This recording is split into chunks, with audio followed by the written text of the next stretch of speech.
what is the role of the father and mother during the early parenthood, and what is a good mother and a good father?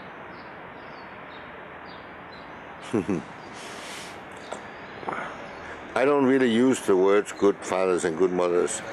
If I'm forced to, I use the word good enough mother, good enough parent. But you know, if you talk about early first year or so,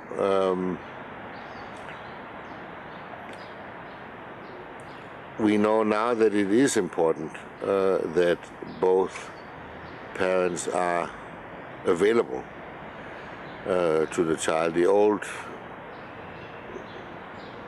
psychological myth is saying that mother is the most important, but all our research shows that if the baby has a choice, it will choose both and not one before the other. But that is seen from the child's point of view. If you see it from the point of view of the father,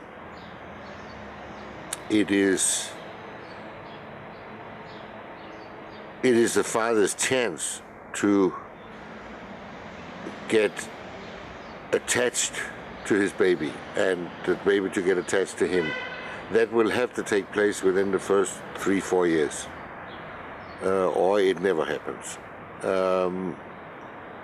It is a very difficult process to describe, but mothers very often have what we say, it's like they have their children under their skin. They have a radar system that tells them, you know, that no, he's not really unhappy now, he'll fall asleep again, or now I have to be there, or whatever it is, which fathers don't have. One of the most important things fathers can do and mothers can do is to make sure within the first 1.5 years that father gets as many chances as possible to be alone with the child. Not only for a few hours. Of course, this is limited by, you know, breastfeeding and stuff like that. But basically, when the child is around 1, for the mother also to go away for a week and preferably shut off her mobile phone. Because unless you are really alone with your child, unless you are really left to your own resources, you never get this under your skin feeling with the child. Fathers cannot take very much supervision from others. I mean, you can talk about the practical things with, you know, feeding from a bottle or changing the diapers or putting to sleep or whatever. Everybody can do that, but and there's no big difference between mothers and fathers. But being a mother and being a father are two different worlds. And that's what my generation discovered, because many of us were very involved. But we ended up becoming like the second mother of the child and not fathers, actually. So I think for the fathers themselves, and therefore also for their partners, it is very important that they really go in and they really take this chance to become generally attached to their child. They will be rewarded for that many, many times. If we picture a young family and they have a child, and after 4 years the grown-ups decide to divorce, and then child is staying a number of days by father, a number of days by mother, whatever it is, then a lot of fathers right now experience that they feel helpless. They don't know what to do. They don't really feel like fathers, they feel like uncles. It's like, you know, I can play with you, or we can go fishing, or we can do something. But this feeling of intimacy is missing. And that is the one that they could have built the first 2 years. So this is extremely important, and it's extremely important that fathers follow their own nose. Let the mothers prevent them from making mistakes. Because you cannot learn from, or you can learn from your own mistakes, but you cannot learn from others. It's not possible. I was very lucky as a young father because we lived 6 families together. So whenever I wanted to go out with our son, for instance, for a walk, when he was small, I would have to pass 4 or 5 mothers who all had their opinions about how crazy I was, and he didn't have enough clothes, or he had too much, or he would da. So I had a good training in saying, yeah, I do it my way. But he could die. Okay, then he will have to die.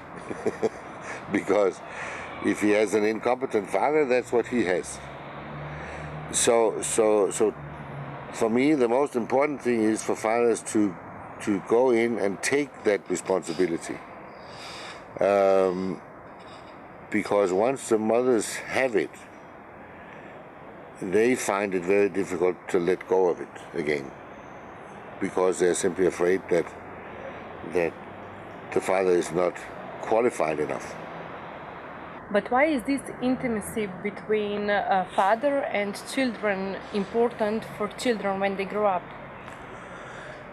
Well, I don't think children can get intimacy enough.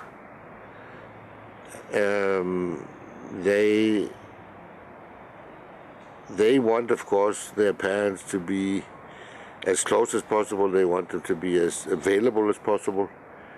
And there's no limit to their hunger, so to speak. That's why the parents have to set the boundaries. When my grandson, which is the latest child that I have been following close, when he was 2 years old, he knew exactly the difference between my wife and me in terms of being grandparents. And he knows that his grandmother likes to play with him for 24 hours. And he knows that I'm not so crazy about playing. And he told his parents about that. He said, because they said, oh, you're going to be with grandfather for 3 days? And he says, well, I don't want to. And why don't you want to? No, because, he said to his mother, because you just came home, which was true. And then they tried to say, but it'll be fun and you can play with grandfather. And he said, Mother, you know what? Grandfather doesn't like playing so much. So he knew that. And that doesn't mean that he doesn't have any connection to me. It means that he has a connection to me. So that he knows that this is who I am. And for him, that's okay. So you have to have this, or it is great for a child to have this intimacy with 1, 2, 3, 4, 5 adults who I know who they are. That means I feel safe. I know where to go. Secondly, they know who I am. So I don't have to be afraid of being, punished or corrected or whatever it is all the time. When we are raising children, what values should be considered so that the family would develop healthy? This is a very difficult question because first of all, I wrote a book about what I consider to be the 4 most valuable or constructive values. But that's one thing. The other thing is what people choose for themselves. I don't know how much it is discussed in Slovenia at the time, but most of the world are now discussing this book by the Chinese mother, which is called Why Tiger Moms Always Win. And everybody's asking me, what do you think about this mother? And what I think about her is easy, because if somebody would come to me and say, do you recommend that we raise our daughter in the same way as Mrs. Chua raised her first daughter? I would say definitely not. That I would not recommend. But on the other hand, I think she's a fantastic mother because she's doing exactly what she believes to be right. That's one thing. And then when her second daughter suddenly says, not me, then she let herself be corrected. And I don't think you can ask any more from your parents than they do what they believe to be true. And then if your reaction shows them that you might believe that this is the best way of being mother, I don't feel it that way. I don't get what I need when you do it like that. Then I think we have the best parents we can hope for. So we just have to follow what we believe in. Yeah, follow what you believe and then be careful with the response. Take the response of the child serious. I met a mother in Sweden. Oh, I didn't meet her, she wrote to me. She came as a student from Morocco to Sweden. She was, I don't know, chemical engineer or something. She studied in Sweden. And she, by accident, she became pregnant. And she decided to keep the baby. And she was completely insecure. The only thing she knew was, I will never, ever, ever, ever do what my mother did and her generation. So she started searching the internet, what is happening and so on. And many times she stumbled over what is called attachment parenting. And she liked that.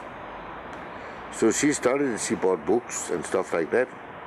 And one of the basic things in attachment parenting is that you have to have this long shawl that you're wrapping your child into, and on yourself also. And she described that whole process to me and said, I have been doing that. My daughter is now almost 2.5 years old. And since she was 1 year old, she has been biting me, she's been scratching me, she's been hitting me, always. And I don't know what's wrong. And I didn't have time to answer her that day in more than one sentence. So I simply wrote to her and said, you sound like a mother who had chosen a method before she knew her child. And immediately, the same day, an email came back from the mother and said, bingo, you're right. I never realized that. So now I sat down last night with my daughter and said, listen, this is how I was doing, this is why I was doing it, and I didn't pay attention to the fact that you didn't like it. So I'm sorry, I'll never, tie you close to me again. And the daughter reacted promptly instead of being impossible and aggressive, which she had been for a long time. She was simply moved. She had tears in her eyes, and she gave her mother a big hug and said, I love you anyway, Mama. So, and this is what I mean. This is, no parent can do it better. That we can find something that we feel is true for us. We can do it.